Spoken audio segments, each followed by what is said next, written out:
painting in the streets and on trains and metro.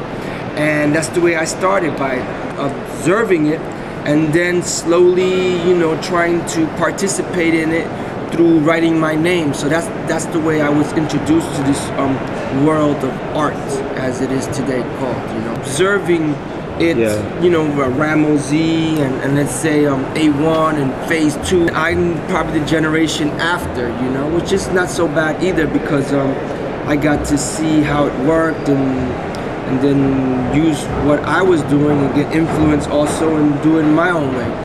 I think it's since, like, you know, the music is involved with the art, you know, and the dance also, and the energy, and it all created a special movement. The 1980s in New York, which was a unique period because you had so much artists living in New York and doing things, and somebody said that everybody was, you know, with a canvas in their hands, or writing, or doing music, or poetry, or dancing. So yeah, I was propelled. I think I'm kind of open. I'm kind of open to everything, you know. I mean, of course, rap. That's my my roots, but I don't really identify it with it totally today, because I'm not, you know, totally bling bling or you know, bootylicious or any of that stuff. So my roots are Latin. I think that adds also to my uniqueness. Latin culture is very complicated. I think it shows also in my artwork, you know, that there's you know, the writing, sometimes I look at it as being sort of like, you know, influenced by the Tainos or the Indian culture or the Caribbean vibes, you know, wood carving. I don't know where it comes from, but I think, you know, when you see my artwork, there's a certain Latin thing about it. And nowadays, you know, Latin culture is growing and taken more serious, because you're seeing in art fairs Mexican artists. And I think little by little, you know, this is the only gallery here, Magda, that's showing street art. And little by little, it'll be more mainstream. You can't really focus your eyes. There's so much things happening and so much movement.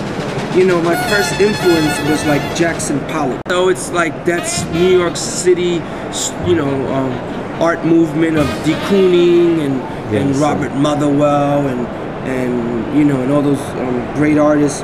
I think it shows in my work that it's like not just totally European bred, but it's born in the States. My thing is, like, I've always been trying to evolve. Like, at a time I did a lot of things in the streets. It was fulfilling, it was rewarding, because the you know, you affect people's lives. You know, people see your work, little bums to rich people. And you know, like, since I grew up in Harlem, and this I found out later, and Harlem being a place where that's where jazz comes from. Later on, I found out that there was this, I winded up in this studio, a jazz musician studio. His name is Ornette Coleman, and he's the inventor of free jazz.